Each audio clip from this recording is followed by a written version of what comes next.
Здравствуйте, уважаемые подписчицы и гости моего канала. Сегодня хочу представить вам такую вот простую модельку. И она выполнена для девочки, светлые тона, это розовый и бордовый, очень хорошо сочетаются между собой. Но если подобрать цвет для мальчика, то они будут для мальчика. Можно сделать нейтральный цвет, тогда они будут подходить и для девочки, и для мальчика.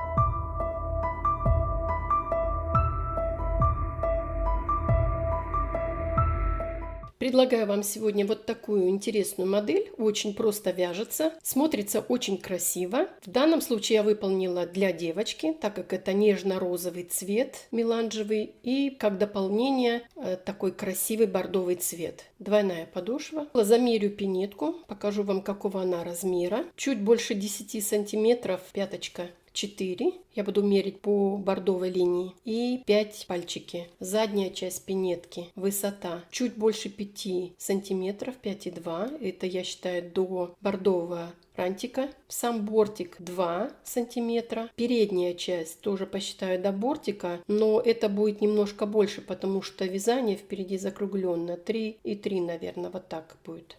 Ширина 4,5 от бордовой линии до бордовой линии. А теперь о материале. Пряжа вот такого интересного цвета. Она собрана из нескольких нитей, начиная от белого и заканчивая розовым. Длина 187 метров в 50 граммах. 50% акрил и 50% хлопок. Для того, чтобы придать немножко блеск, так как очень нежная розовая пряжа, я добавила шелковую нить блестящую. На окантовку взяла контрастную нить бордового цвета, очень симпатичный цвет. Вот этого клубка хватит на 2 пинетки. Крючок номер 2, мой любимый крючок, старенький мой крючок. Второй крючок меньшего размера. Этим крючком я буду вязать только мелкие детали. 2 маркера для того, чтобы наметить переднюю часть пинетки, и ножницы. Подошву я уже связала, я уже ее приготовила, я ее уже простегала соединительными петлями. Связана она из 17 воздушных петель. Разворачиваю сначала на лицо от пятки, начну я вязать с пятки. Вкалываю крючок в середину, разворачиваю вязание и в рядом стоящую петлю формирую уголок. Этот ряд подготовительный ряд или мини-бортик для того, чтобы перейти на основное вязание бортика. Подхватываю нить, закрепляю и во вторую петлю, которая была второй, вкалываю вновь крючок и в рядом стоящую петлю формирую также уголок. Провязываю вместе столбик без накида. Эта процедура будет продолжаться полностью, пока я не свяжу все петли моей подошвы. Получается вот такой мини-бортик. Вот здесь обратите внимание, остаются открытые петли. Эти петли как раз понадобятся для того, чтобы связать последний ряд, соединительный ряд двух подошв. С этой стороны появляются новые петли, открытые петли. Вот эти петли как раз для вязания бортика. Я провяжу этот ряд самостоятельно и покажу вам следующий этап работы. Итак, мини-бортик готов. Вот начало нити и вот последняя петля. Соединяю. Соединительная петля, петля подъема. Вот эту нить я сразу выведу на изнаночную сторону, чтобы она на лицевой стороне не была. Так сказать, подготовлю сразу. Я ее закрепляю. Вот так аккуратненько ее приглажу. А здесь она примнется. Можно сразу соединить 2 подошвы. Я этого делать не буду. Я буду продолжать вязать высоту. Теперь я приступаю к вязанию бортика. Это уже будут основные ряды. Буду это делать столбиками без накида. В каждую петлю мой бортик будет состоять из 6 рядов. 5 рядов буду вязать без изменения в каждую петлю столбиками без накида. 6-й ряд буду убавлять на передней части 4 петли для того, чтобы закруглить мой мысик. Итак, я провяжу 5 рядов столбиками без накида и покажу вам 6-й заключительный ряд. Вот посмотрите, это уже первый ряд моего бортика. Итак, мне осталось провязать 5 рядов в высоту и вам покажу 6-й заключительный ряд. Итак, я провязала бортик, который состоит сначала из 5 полных рядов, и приступила к вязанию последнего ряда 6-го, где я буду убавлять центральные 4 петли. У меня появились в работе маркеры, я их уже наметила. Использую я старую классическую методику, или же намечаю центр вот таким образом, или складываю пинетку пополам. Я обычно ориентируюсь так, чтобы видеть, параллельно ли у меня два маркера. Еще один маркер у меня, он другого цвета. Я специально так сделала, чтобы вам было видно. Следующая работа у меня будет вывязывание мысика, и мне нужно будет опять разметить, то я решила сделать одновременно это, раз у меня есть такая возможность. Итак, я уже провязала почти до маркера, так как тут нет никаких изменений. Провязываю 2 петли, которые под маркером в работе не участвуют. Значит, я буду провязывать также столбиком без накида. Первая петля после маркера я буду брать за переднюю часть петли первый раз и второй раз. Это 2 раза я буду делать. Провязываю вместе столбик без накида. И тем самым я убавляю петли. Интервал между петлями будет составлять 4 петли. 1, 2, 3, 4.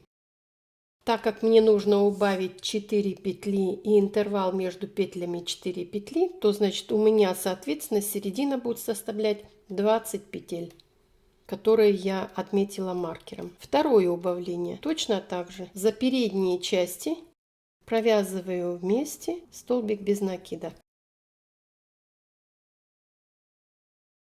И вновь повторение. 4 петли интервал, 2 петли из 2 петель вывязать одну. 4 петли интервал, из 2 петель вывязать одну за переднюю часть. Я это сделаю самостоятельно и провяжу до конца весь 6-й ряд. Это будет последний ряд, и покажу вам следующий этап работы. Бортик связан, он состоит из 6 рядов. 5 рядов я провязала без изменений, петля в петлю, и в 6-м ряду я убавила на мысе 4 петли. Этим самым я сделала мысик закругленный. Маркерами я отметила центральные 34 петли. Петли под маркерами в работе не участвуют. Это значит, у меня открытых 34 петли. Мыс у меня будет начинаться с первых 6 петель. Это значит 34 минус 6 будет 28. 28 петель это петли для двух сторон. Для увеличения мыса и продвижения до маркеров. Это значит длина.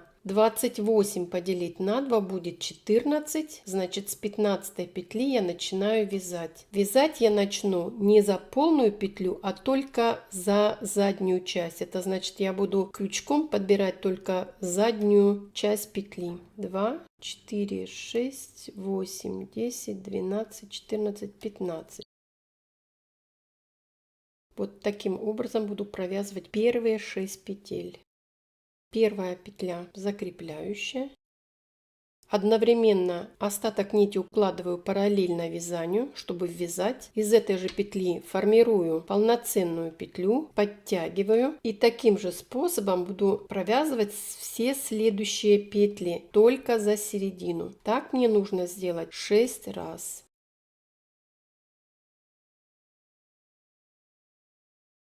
4.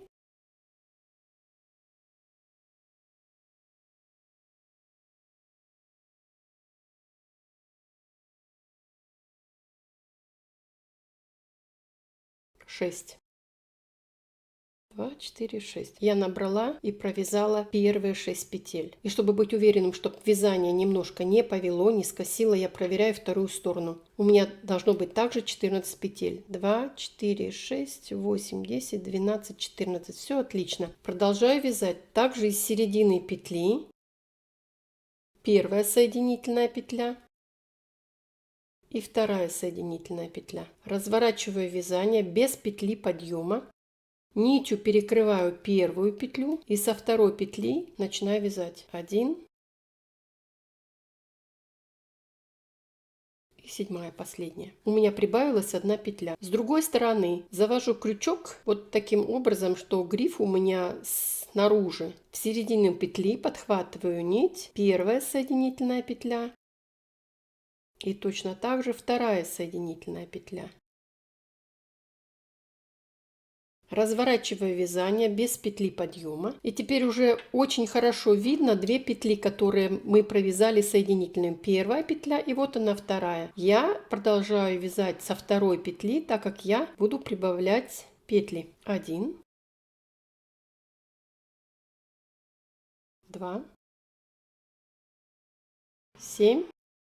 И последняя 8. Я прибавила уже 2 петли. Таким же способом мне нужно прибавить еще 4 петли, чтобы у меня на мысе было 12 петель. И эти 12 петель, они у меня останутся как конечные петли, и я буду провязывать уже в длину. Я провяжу самостоятельно до прибавления 12 петель и покажу вам следующий этап работы. Итак, я провязала 12 центральных петель. 2, 4, 6, 8, 10, 12. И теперь буду вязать длину. Значит, этим самым я не буду прибавлять центральное количество петель, я буду только продвигаться к маркерам. Принцип остается прежним. Первая соединительная петля и вторая соединительная петля. Разворачиваю вязание без петли подъема, нитью перекрываю первую петлю, так как мы начинали вязать со второй и прибавляли петли, то теперь я буду вязать с третьей петли, для того, чтобы оставить центральные 12 петель. 1,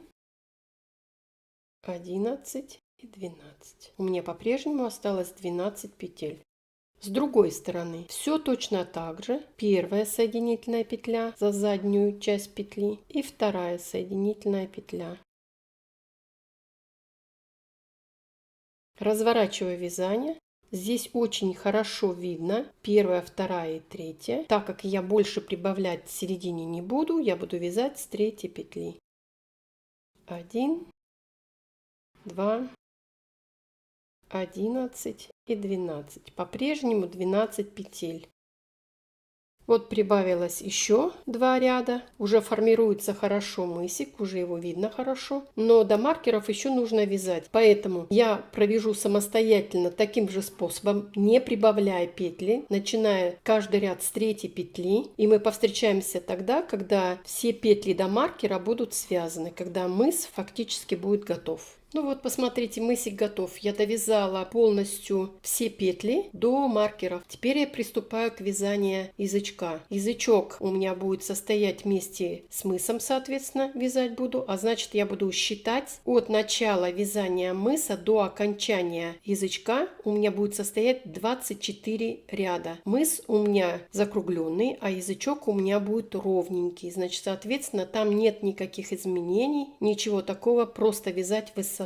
Теперь о ширине язычка. Язычок у меня будет на 2 петли шире, значит, соответственно, с первой петли, которую я буду вязать, я провяжу из одной петли 2 петли и из последней также 2 петли, для того, чтобы у меня теперь в работе было 14 петель. Если считать парами, то у меня уже связано 1, 2, 3, 4, 5, 6, 7. Это 14 рядов. Мне еще остается связать 10 рядов или 5 пар. Я свяжу язычок самостоятельно, обвяжу его. Вот он, посмотрите. Сложностей здесь никаких нет. Он просто обвязан аккуратненько, чтобы со всех сторон было ровно, было красиво. И покажу вам следующий этап работы. Ну вот, передняя часть пинетки готова. Высоту просто провязать 14 петель, обвязать язычок, и передняя часть пинетки готова. Смотрится красиво. Теперь приступаю к задней части пинетки. На заднюю часть пинетки я умышленно не называю количество петель, так как крючок очень коварен в этом. Можно пропустить петлю, не заметить ее, неровно связать и так далее, и так далее. Поэтому, если вы обратили внимание, что вот эта часть маловато для вашего малыша, сдвиньтесь немножко ниже, сделайте переднюю часть пинетки не 34 петли, а, например, 32. Итак, приступаем к вязанию задней части пинетки. Я начну вязать не с открытых петель, а из вот этих половинок петель, которые у меня остались при вязании передней части пинетки. Буду я их задействовать сначала первые 3. Вот 1, 2, 3. Вот это будет у меня первая петля. Начало вязания задней части. Закрепляющая петля. И из этой же петли вывяжу одновременно уже полноценную петлю. Остатки пряжи укладываю ровненько на линию с вязанием и буду одновременно ввязывать эти хвостики. Вторая полупетля. Вот так. И третья. Вот эта третья петля, она очень маленькая, она такая тонкая петля, что не всегда получается подобрать крючком, тем крючком, который вы вяжете. Поэтому я использую крючок меньшего размера. Вот тот, который я вам показывала в материале. Всего лишь навсего подберу его. Иногда это не так легко, но тем не менее. Вот так. И уже вязать буду крючком моего размера. Теперь я вышла на открытые основные петли, полноценные петли. И буду вязать столбиками без накида до конца ряда, захватывая вот с этой стороны 3 полупетли. Я провяжу это самостоятельно и покажу вам следующий этап работы. Первый ряд задней части пинетки связан. И теперь я приступаю к вязанию второго ряда. Не забыла провязать с этой стороны также 3 полупетли. Петля подъема, разворачиваю вязание. И это будет второй четный ряд. Все последующие четные ряды, второй, четвертый, шестой, это будут изнаночные ряды. Я буду пропускать с каждой стороны в начале и в конце по одной петле, для того, чтобы сделать скосы. Итак, первую петлю пропускаю и начинаю вязать со второй петли. Все по-прежнему столбиками без накида. Сейчас пока не видно первую пропущенную петлю, но в процессе вязания, когда я буду подниматься выше, можно будет увидеть вот этот скос. Мне нужно связать 8 рядов в высоту. Не забудьте, что в каждом четном ряду с каждой стороны убавлять по одной петле. Это значит, в каждом изнаночном ряду нужно убавить 2 петли в начале и в конце. Я провяжу заднюю часть пинетки 8 рядов, получается уже 7 рядов самостоятельно, и покажу вам следующий этап работы. Итак, 8 рядов в высоту задней части пинетки я связала. Посмотрите, какие неровности получаются у меня в трапеции. Поэтому я сначала обвяжу полностью всю заднюю часть пинетки от начала до конца, для того, чтобы сделать края ровные, так как следующий этап будет, это будет вывязывание петелек, чтобы все стороны были ровненькие. Я вытягиваю петлю, пропускаю полностью пинетку через эту петлю. И вот еще одну петлю возьму, стоящую рядом, половинку петли, делаю протяжечку через нее, очень сильно оттягиваю и обвяжу полностью всю заднюю часть пинетки столбиками без накида. Одновременно протяжку ввязываю в вязание, чтобы ее не было видно. И выхожу на верхнюю часть, на верхнюю сторону. Для того, чтобы не стягивало вязание, так как это другая плоскость, я из первой петли вывяжу 2 раза. И перехожу уже на другую плоскость. Я обвяжу это самостоятельно и покажу вам следующий этап работы. Провязала полностью всю заднюю часть пинетки. Вытягиваю петельку немножко длинненькую, можно и немножко покороче ее сделать. На каждую сторону, на каждую трапецию у меня получилось 9 петель. 1, 2, 3, 4, 5, 6, 7, 8, 9. 9 петель. Нить остается внешней стороны, с лицевой стороны. Сначала вот таким образом забираю также петлю отсюда, закидываю нить на внешнюю сторону, на лицевую сторону, подбираю эту петлю, провязываю вместе. Можно ее закрепить, но я этого не делаю. Я сразу начинаю вязать для того, чтобы не было узлов. Первые 2 петли столбик без накида, петлю пропускаю, провязываю 2 воздушные петли для петельки. Петлю пропускаю и промежутки между петлями также 2 столбика без накида. 2 воздушные петли, петлю пропускаю, промежутки между петельками 2 столбика без накида,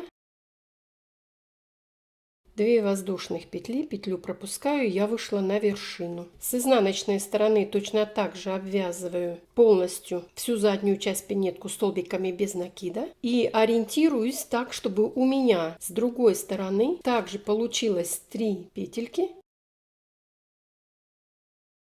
И чтобы 2 заключительные петли были 2 столбика без накида. Я провяжу это самостоятельно и покажу вам следующий этап работы. Итак, провязала петельки, теперь их нужно укрепить. Проверяю, что петли у меня симметричные на одном уровне. Вот так сгибаю пинетку и складываю ее пополам. И крючком проверяю, действительно ли я связала петли на одном уровне.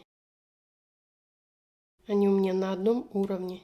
Опять оставила петлю, теперь нить завожу с изнаночной стороны. И вот эта петля, которую мы уже использовали, вот она, подхватываю свою вытянутую петлю, привязываю вместе. Также не закрепляю ее и начинаю обвязывать уже последний ряд столбиками без накида. Этим самым я укрепляю петли, чтобы они не были очень такими тонкими.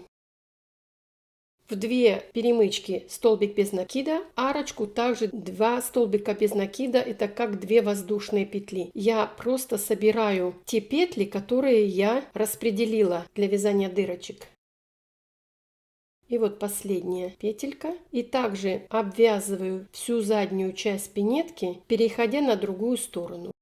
Получились очень крепкие петли, очень крепкие. Можно натягивать их, и они не порвутся. Я обвяжу этот ряд до конца и покажу вам следующий этап работы. Я закончила последний ряд, 11, 2, 4, 6, 8, 10. Это 11 последний ряд. Отрезала нить и сейчас выведу ее наизнанку. Вот таким образом. Потом закреплю эту нить. И теперь следующий этап, когда я буду обвязывать очень такого симпатичного бордового цвета, контрастного, свое полностью изделие. Теперь я хочу сначала обвязывать вот этот бортик. Бортик этот будет обвязываться с внешней стороны. Я начну вот с этой стороны. Буду это делать соединительными петлями по внешней стороне. Это у меня получается довольно-таки толстый кант. Этот кант играет двойную роль. Он играет дизайнерскую роль и как укрепление верхней части пинетки, чтобы она не растягивалась. Каждую петлю соединительная петля. С внутренней стороны смотрятся вот такие красивые стежочки, а с внешней вот такой симпатичный кант. Очень хорошо сочетается с цветом. Петли должны быть средние, не очень тугие, я имею в виду не очень затянутые, но и в то же время не очень свободные. Так как это новое вязание, петля вам кажется, что она, например, тугая, но она впоследствии растянется и приобретет ту длину, которая уже при растяжке сформируется. Итак, я провяжу до конца и покажу, как я вывязываю вот этот бортик. Итак, заднюю часть пинетки обвязала, теперь приступаю к вывязыванию канта передней части на мысе. Вот эти полупетли, которые остались, я подхватываю за полупетлю и провязываю соединительной петлей. Делается это очень просто, смотрится очень красиво, так как пряжа очень контрастная по отношению к основному вязанию. Смотрится очень красиво. Я провяжу это самостоятельно до конца, спрячу нитки, закрою это и покажу вам, как я соединяю 2 подошвы. Ну вот, посмотрите, пинетка практически готова. Смотрится совсем по-другому. Теперь мне надо обвязать подошву. Вот соединить их. Это будет последний ряд, это будет 3-й ряд. Вот тут вот 1-й ряд я простегала, 2-й ряд и вот 3-й соединить. Поэтому они не будут расслаиваться, 2 подошвы. Будут очень здорово смотреться, очень гибкие, очень удобные, стираться хорошо и так далее. Подбираю петли одной подошвы и петли другой подошвы. И буду это я делать тоже контрастной нитью, вот бордового цвета, соединительными петлями. Вот в этом случае петли должны быть очень свободные, так как подошва еще новая, не растянулась, поэтому ей надо дать возможность растянуться.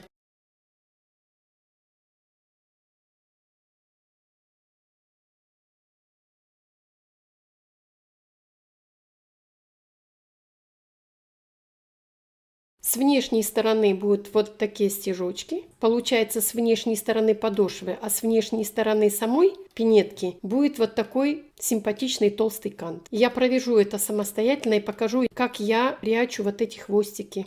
Вот у меня 2 остатка пряжи. С этого кусочка я начинала. Это было начало, а вот это конец. Теперь выведу в одну сторону. Это я выведу вот сюда. Постараюсь вывести, чтобы у них был как один хвостик.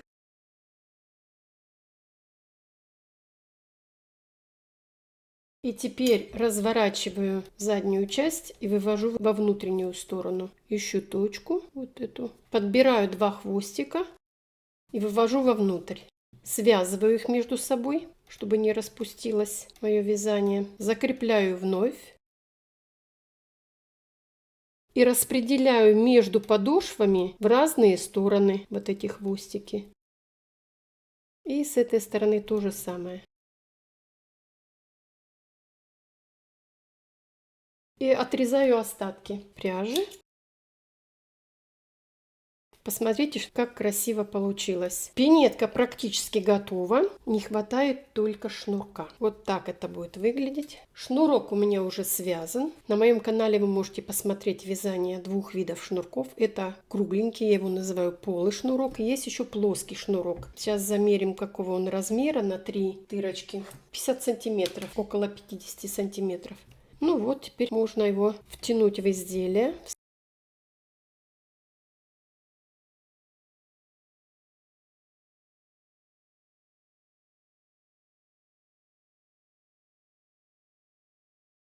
И вот, пожалуйста, пара готова. Очень симпатично смотрится. Мягкая подошва очень гнется. Симпатичные маленькие пинеточки. В данный момент они связаны для девочки. Можно сделать их нейтральными, а можно сделать только для мальчика, если взять другого цвета, более-менее темного для мальчика. Вот так. Я желаю вам уважения друг к другу, мира, добра. Вяжите в удовольствие, дарите свои изделия своим детям, своим внукам. Радуйте их, радуйте своих маленьких малышей от новых изделий. До свидания, до новой встречи.